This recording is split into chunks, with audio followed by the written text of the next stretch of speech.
So hello everyone. We have Winston Boon with us today. How are you, Winston?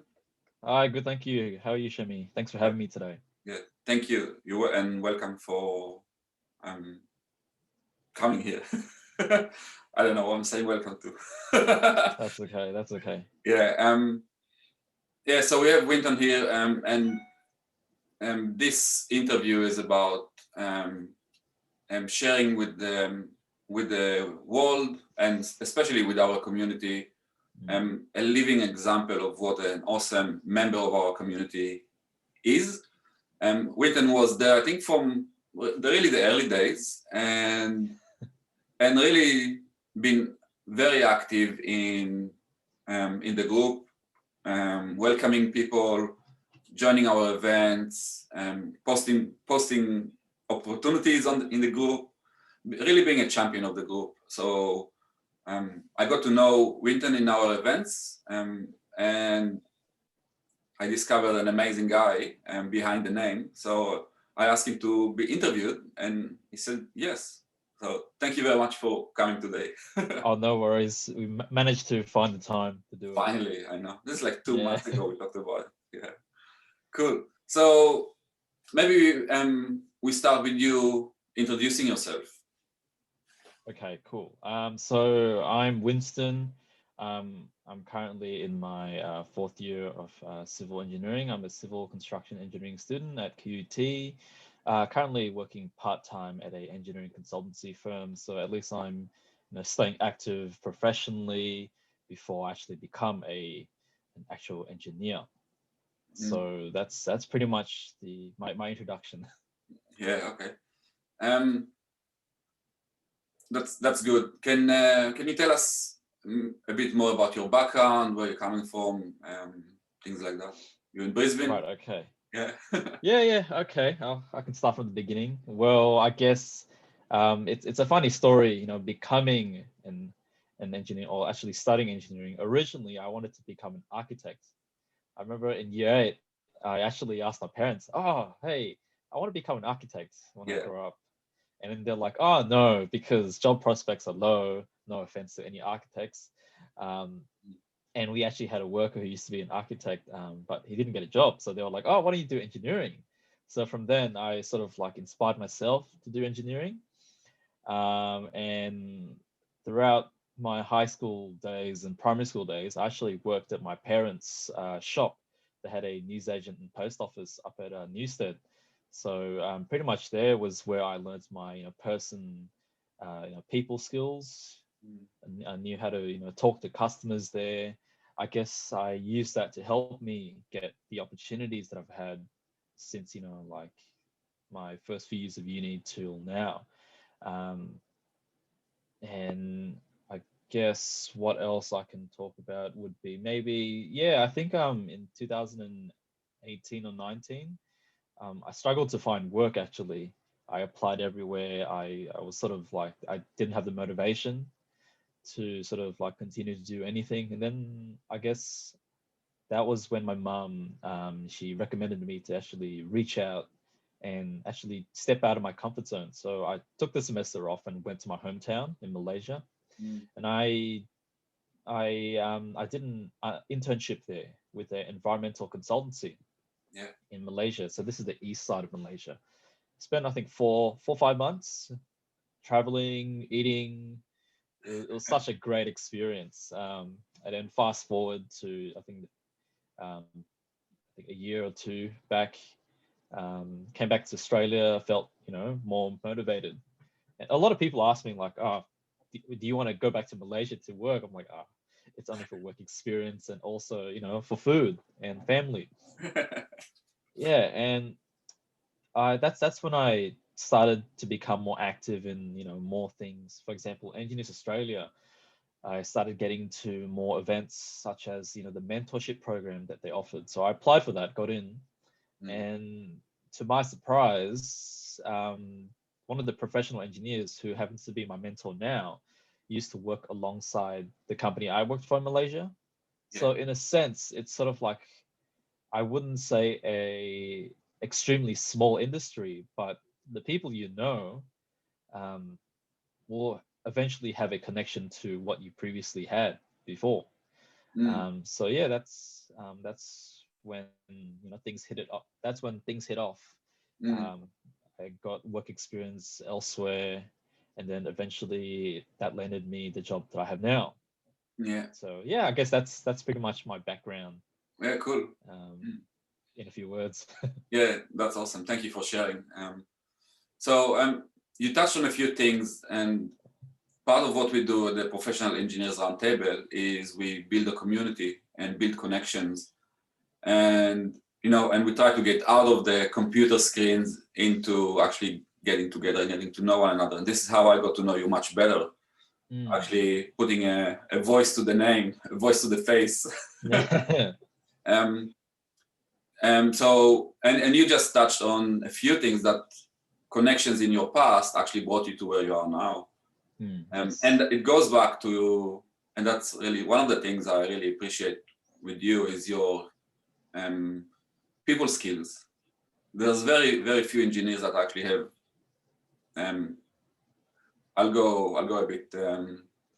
I'll go archetype a bit and say a lot of them have very little to none.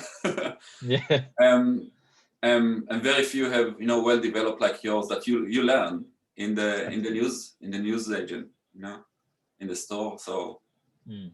can you in hindsight, can you tell us like the breadcrumbs that brought you here um, in a bit more detail if you want? Breadcrumbs, as in. It's like how you actually got to your job. Oh, okay. So Yeah, you want the whole breadcrumb trail. yeah, because Okay. we're trying to really encourage people to get Yeah. out of their comfort zone because you did it and it paid off. Well, actually, it didn't. It actually started off in my second year of uni, actually. Mm, Well, actually, it was my end of my first year of uni. Because usually, I remember back then, my first year, I used to, first year was the only time I was 110% committed to going to every single industry night I could get into. So I feel my first year of uni was amazing compared to right now. Um, but I so think back then I had this notion where all the people who are experienced, the fourth years and mm, the engineers, they say, oh, your first year, you'll be fine. You can't really get experience because they won't let you in. That mm, was when until I started applying for, like internships or work experience, some of the companies, most of the companies, they say that they actually hire first, second year students.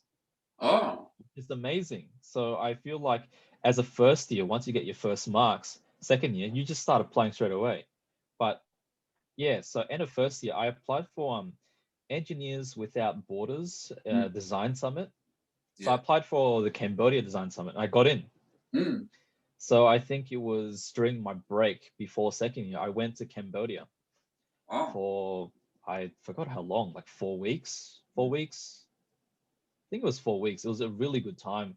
We learned about, like humanitarian engineering, mm, development, and then that was pretty much the start of my experience. So I got that, international experience. Wasn't exactly 100%, related to civil, but it's still humanitarian engineering. I reckon mm, that's still important. So mm, then after that, um, I was still working at my dad's newsagent, my parents' shop, mm, having a chat with these people here and there because there's a lot of retired engineers. And there was a guy, he owned a structural company. I remember I asked him for work, and he's like, yeah. "Oh yeah, 100%. I'll give you work." And then, Did because he back know? then I was Did he know anything about your engineering skills? not exactly, but he said he was willing to teach me So and so like what I've learned.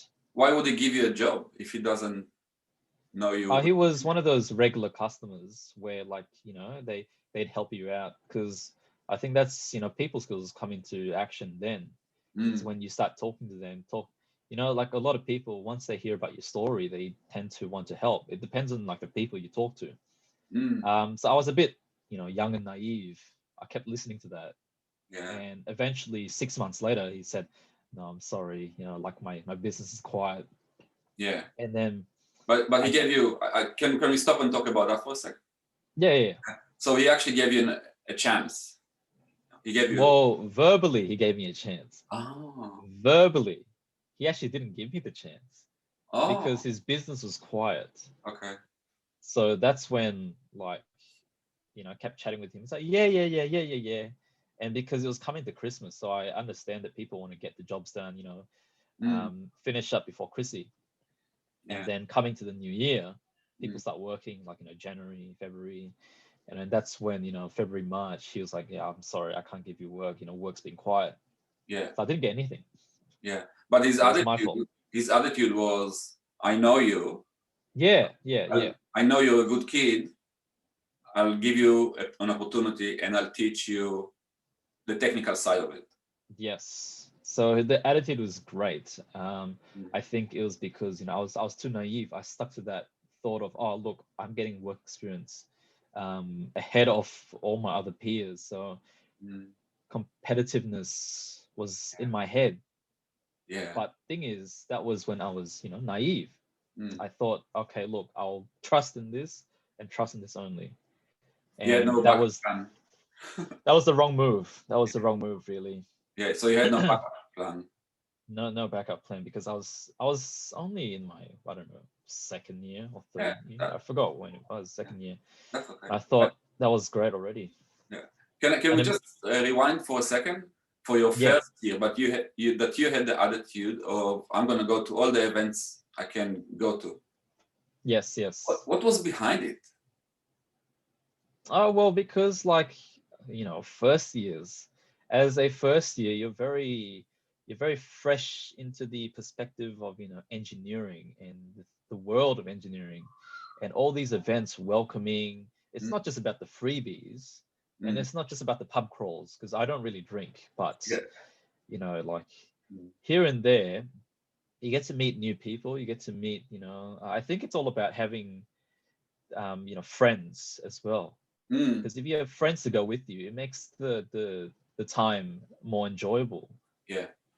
Because at least both of you have that fresh perspective of, how to rebound questions to, professionals. Yeah. So I met a lot of people like technical directors. I remember, I think it was one of those events. Yeah, I think it was my first year. I had a chat with a technical director from Oricon, Yeah. and then I kept in contact and got a coffee with him afterwards, Mm. asking for work. Um, I know he told me to go to the official channels.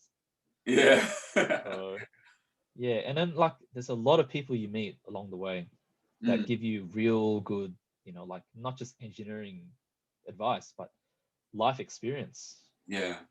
I think that's truly the most remarkable thing you can get. And what's the best way to actually get those experiences and the life experiences from these people? How do you get those lessons? You know what? I think show me, it's about becoming human. We're all human beings. We're Yeah. all human beings. Like you don't go up to a total professional engineer stranger and go, hey, I want a job, Mm. period. Like they're not going to give you a job Yeah. because A, they haven't talked about themselves, and B, Mm. you haven't shared your own experiences. Yeah. I think it's about making that human moment, having a chat with them, like, like you just met them or like you're good mates, Mm. and getting to know them. Yeah. That's when they tend to, share more of themselves, Mm. because I guess time to time they'd prefer to share more of themselves. At least they can inspire other people, because that's what professional engineers do. They tend to try and inspire other, young engineers. Yeah. So that's why people should be human, listen. I think Mm. listening is the most important thing, Yeah. and get the other party to share more of their life. Yeah. That way, even though you may not relate to it, Mm. you can build on that. So next time if you meet them, you can say, hey, look, I did something similar. That way they will feel like they've done something, impacted your life, Mm. and you will feel that impact as well. Yeah. Yeah. That's what I reckon. Yeah. And that's such a it's it's so good that you talk about it. Um, um, And if I can ask again, how do you get to sit in front of them and be curious about them? What do you actually have to do to actually sit with them at the coffee shop? Oh, well, I think going to these industry nights, Mm, what you have to do is actually listen. mm, You have to listen. You have to pay attention, because when people present, they present about it's pretty much like them being an open book. mm, When they present, they actually tell you what they do, what their role is, or like they share a bit of their personal side. But in order to find out more about their personal life, you actually talk to them yeah. and go, "Hey, look, the story about this project that you had really like made me inspired, and I really want to do that in the future."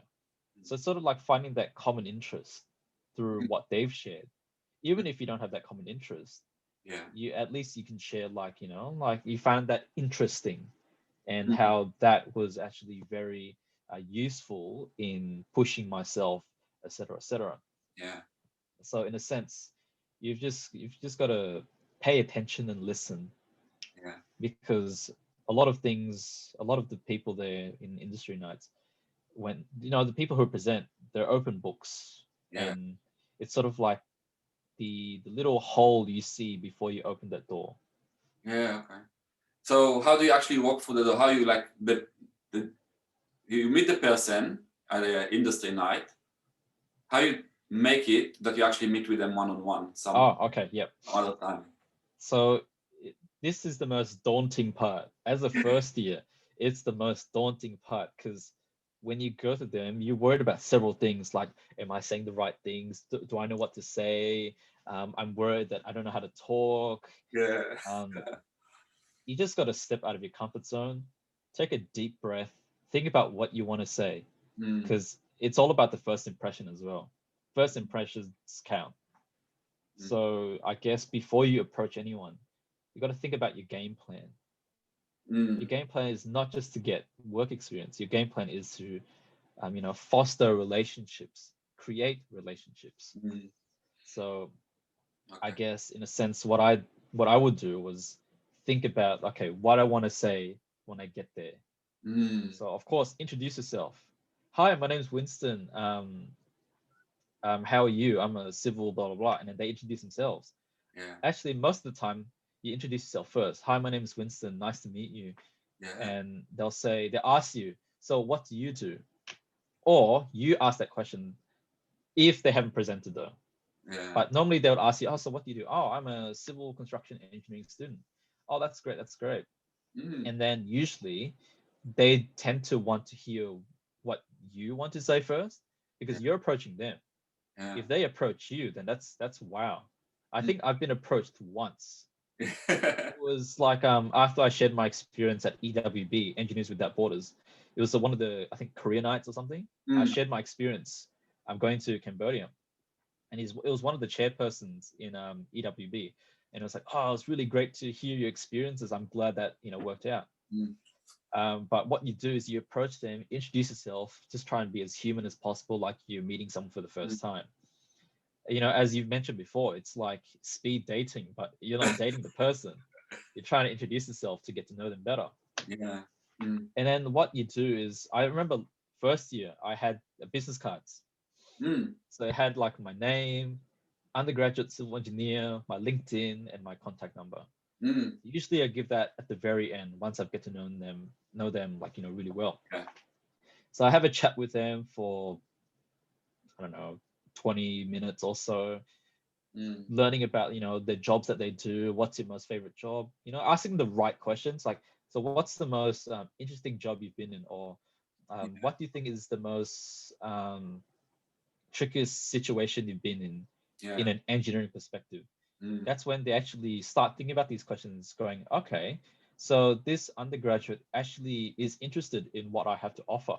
yeah. Yeah. So you Cool. have to show that you're interested Mm, in what they have to offer. yeah. Then at the end, once you mingle around everywhere else, you try and find them before they leave, or before you leave. You try and find them again. Hi, so and so. It was really nice to chat with you tonight. Here's my business card. I hope we can keep in touch. Yeah, cool. And then what I do is when I get home the next day, I try to find them on LinkedIn. They will definitely have a business card. Yeah, So they'll give you one. yeah. And I would find them on LinkedIn. I would message them. Mm. Hi, so and so. It was really nice to meet you yesterday. And it gave me a fresh perspective of XXX. Yeah, Hope we can catch up soon. that's And beautiful. that's usually when like they'll say something, and then maybe I don't know a few weeks later, not a few weeks, a comfortable enough time frame. Then you go, hi, I met you at so and so. I was wondering if you'd be down for a coffee. Mm. Yep. And then that's when you meet them. Yeah. So, so Yeah. it's really about you developing a personal professional relationship with someone. Yes. I love it when you said you actually come to the event with a game plan. You know, you actually know what you want to achieve. Yes. And you prepare for it. Preparation is so important. And I love it when you said when you actually get up to talk to them, you're really scared. You're really scared, but you still do it. You step out of your comfort zone Yes. because the opportunities are outside our comfort zone. If the opportunities were within our comfort zone, then well, there actually usually there isn't any. I've got one good tip. I don't know if it may work with everyone or not. Yeah, go. It's always good to have something in your hands, whether it might be food or a beer, Okay. because your hands tend to shake a bit. But because normally I tend to use my hands to, gesture and, represent like what I'm talking about. Mm, But it's always good to have something to distract you, like a beer or like yeah. whatever food items they have, Yeah. because they're usually hungry or they usually want to drink. Mm, So it's good to have that distraction. yeah. If you have the distraction, you can sort of like calm down while holding it. It Yeah. makes it feel more casual. So that's a tip that I'd like to offer. Yeah. So Having something in your hand. yeah, you don't have to think what to do with your hands. You're holding a beer. Yeah, exactly. And then while you're talking, just have a sip. Just don't Yeah, spill it. that's it. Cool. I want to just pause for a second and speak to our audience. Yeah. This is like amazing tips from Winston, and obviously, Winston, you developed this over experience. You know, over doing it, and you fucked up, and you do it again, and it worked, and then you do it again, it worked again. So you keep doing something, the same things, the things that work. What I want to say to our audience is, be okay with being nervous, with not knowing what's the outcome going to be, and dive into the water. You will learn so much from it. And for our other audience that actually experienced engineers, I guess the same message goes to experienced engineers is really it's okay to make mistakes, and it's okay to nurture making mistakes, because it's not a fail, it's really a learning. There's no such thing as failure, there's learning. And also and I'll say, for people who are looking for civil engineers, we have here an amazing young man with a emotional intelligence that is very rare in engineers. So yeah, I'm just saying it. Yeah. Cool. So let's move on and tell us. So you asked me to prepare for it, and I said, "Don't worry, we'll just gonna go with the flow." So there's So something far, that, so good. yeah, so far so good.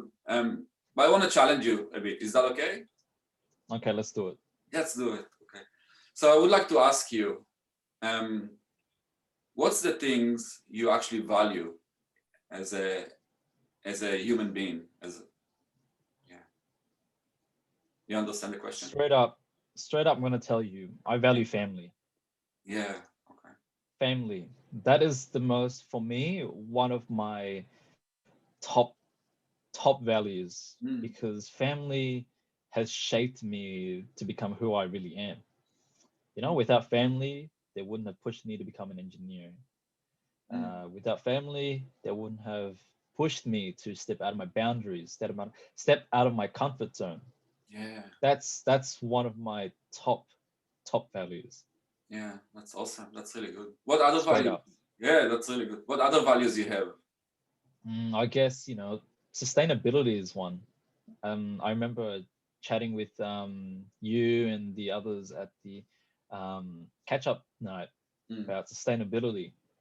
I keep this close to heart because sustainability is something that I do cherish. I try to be as sustainable as possible, professionally, personally, and with the things around me.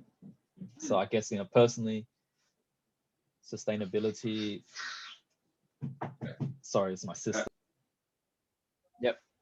okay. So sustainability, we were on Yeah. that. Yeah. So I guess personally, I want to be as sustainable as possible. This is as basic as if there's lights that I don't need, turn them off, save electricity, Mm. resources. If I'm not eating that much, I don't eat that much. Mm. In the workplace, like printing, because I tend to print a lot. If I don't need to print something, I don't print it, save paper. Mm. But sustainable practices is also very important as well. Mm. So try and think about the environment, think about yourself and your actions and how it affects the environment. So I Mm. guess sustainability is one of my top values as well. Yeah. Cool. What else? We're learning. Everyone watching it learning so much about how to become an awesome person and promote excellence as an engineer. So what else? I think another value I have would be, I guess, would people skills be a value? Definitely. Yeah. Yeah. Yeah. Well, people skills is very important as well. You Mm. gotta um, be open to anything, any challenges. People can be challenges. Mm. You gotta open yourself up to challenging yourself with these challenging people. Yeah. So knowing how to communicate with the people around you, that would be, one of the good values to learn, to prosper, because at the end of the day, you're gonna have a chat with the client, and if you don't know how to convey what you want and what they want, then that's really not how it's going down. Yeah. You're gonna lose that contract, or you're gonna lose the opportunity.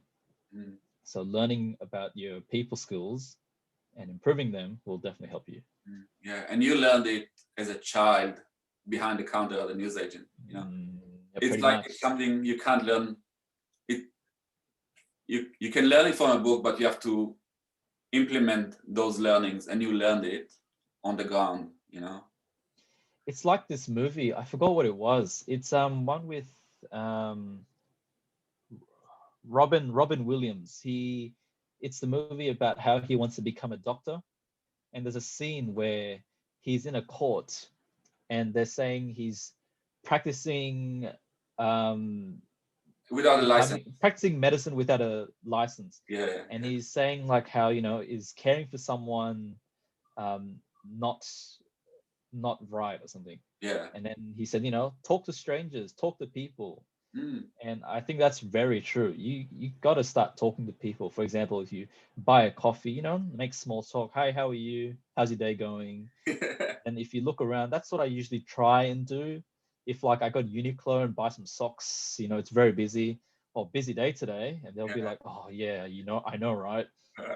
And then sometimes like if it's a really big like day, I'll be like, oh man, it must be so hard for you guys to actually clean all this up. And they'll be like, oh, I know it's so hard, blah blah blah. And just having small talk with strangers and trying to open up will not only improve your people skills, but will make that other person feel good because Yeah. you've acknowledged their hard work.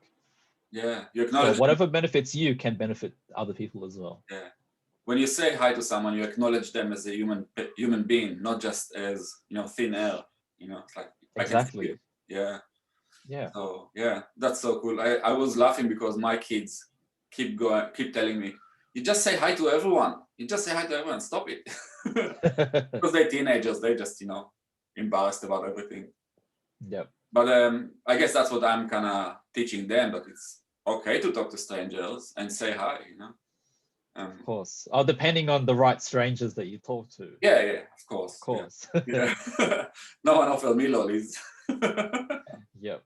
Yeah. Cool. So yeah, so we have family, we have sustainability, and people.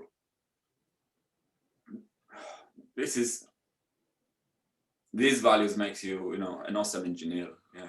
Mm. And there's I said before, very few engineers actually think about the people component of their work. They concentrate on the technical side. But like that guy that offered you and didn't give you that work experience, technical skills can be taught. People skills are, you can't teach someone that doesn't want it. So One thing I didn't mention though is yeah. it's okay to feel rejected, because a lot of the times people, get these rejection letters or get rejected. You got to think of it as progression, Mm. because my initial intention was, I got rejected once only, and that already bogged me down. But I have friends who've applied for like hundreds and hundreds of jobs and getting rejection after rejection. You gotta move on, Mm. because maybe the job's just not for you. You just Yeah. gotta find the right one. And till this day, I still talk to that guy. Like Yeah. if I actually go back to the shop and help out, like, oh hey, how's it going? And yeah, good. And it's just, again, being human, Mm.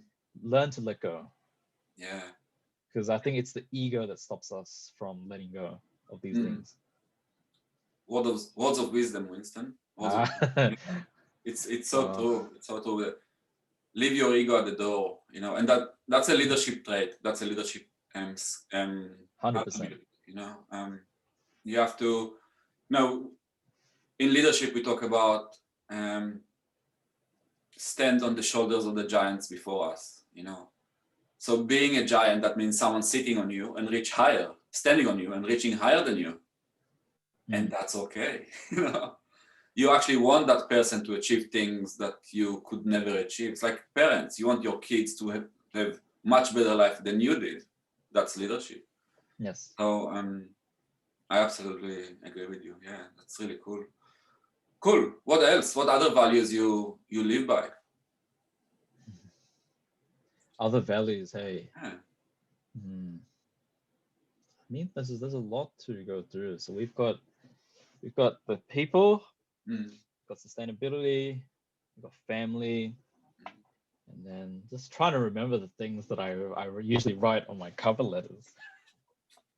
Well, But I guess, if I want to be straight up honest, yes, I guess, yes, you do. Yeah.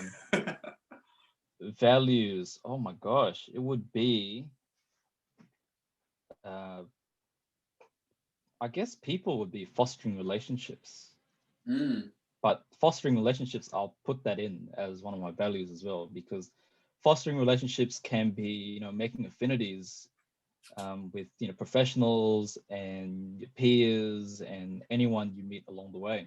Mm. I think that's also very important, a very important value, fostering relationships, Mm. because when it comes to a time when you are communicating with your clients, Mm. like they will know you. Yeah, they will know you, because when you chat with the people, I remember I called a client, or I think I called counsel or something. They're like, hey, I think I remember you. I think I talked to you once, blah, blah, blah. And then usually these people will get to know you better Mm. along the way, because it's a small industry. Yeah. And, fostering that relationship will give them that sort of trust with you. Mm. And having that value is definitely very good for, like stakeholder meetings or communicating with your stakeholders or your clients, Yeah. because that's pretty vital in the workplace. Geez, Winston, I don't hear very often fourth-year students talking about stakeholders. Yeah, Thanks, really, QT. it's really cool. Thanks, yeah. It's really cool you actually think about it and fostering relationships with everyone around you.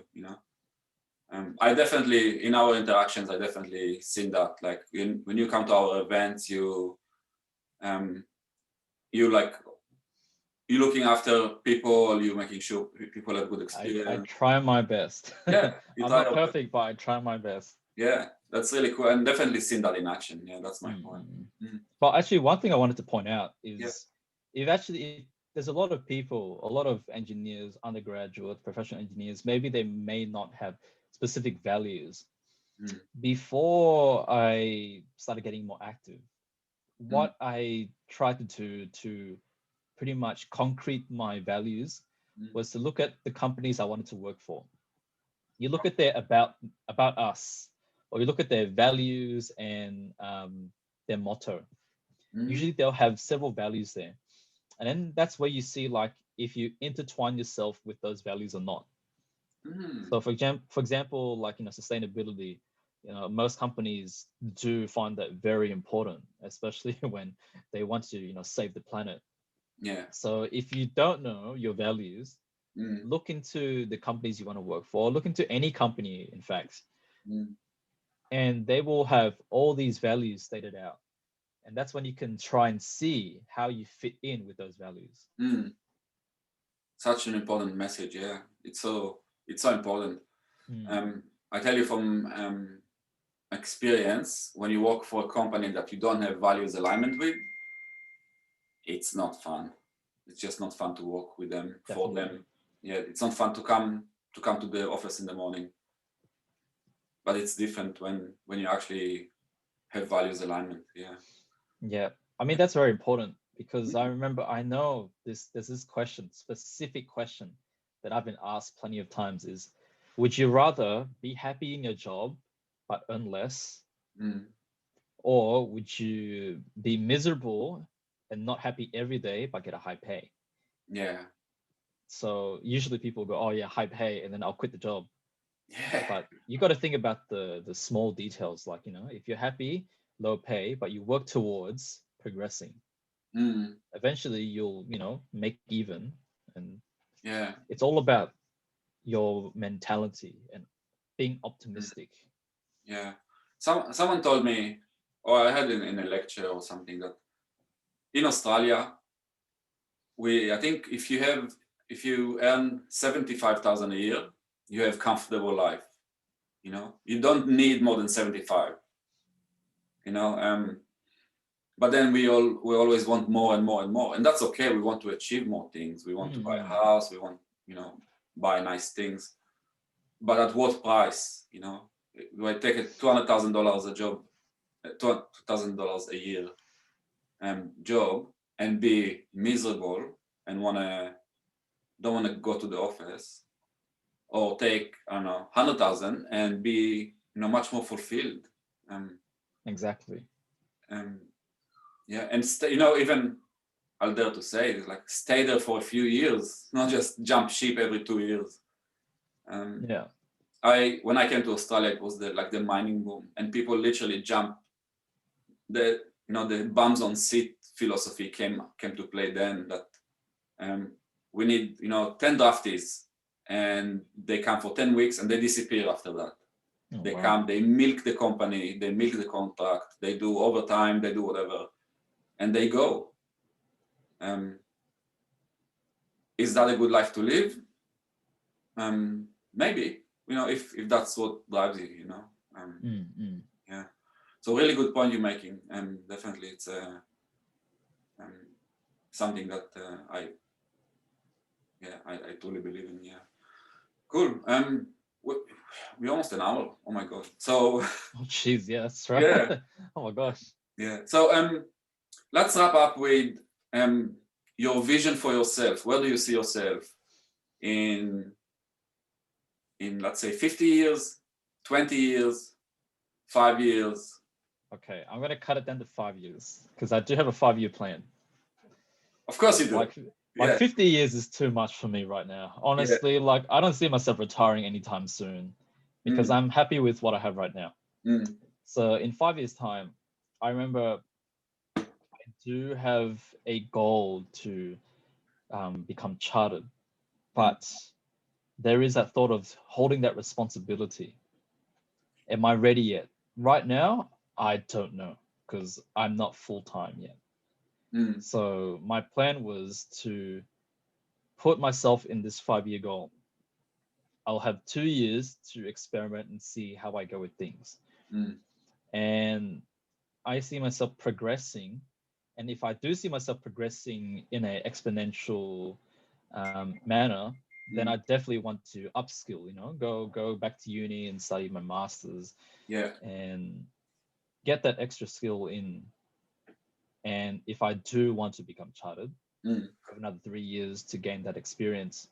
And then that's when I see myself giving up responsibility or signing off things. Because having that, it's not a burden really. It's like knowing the fact that everyone's life is in your hands and you are signing away to say that this is safe in my hands. So I set myself 2 years to think about that. Really think about that when I start working full time. Okay. Yeah. So in 5 years, you want to be chartered, or you don't want to be, or you don't know if you want to be chartered? Don't know yet. That's why I set myself the 2-year buffer. Okay.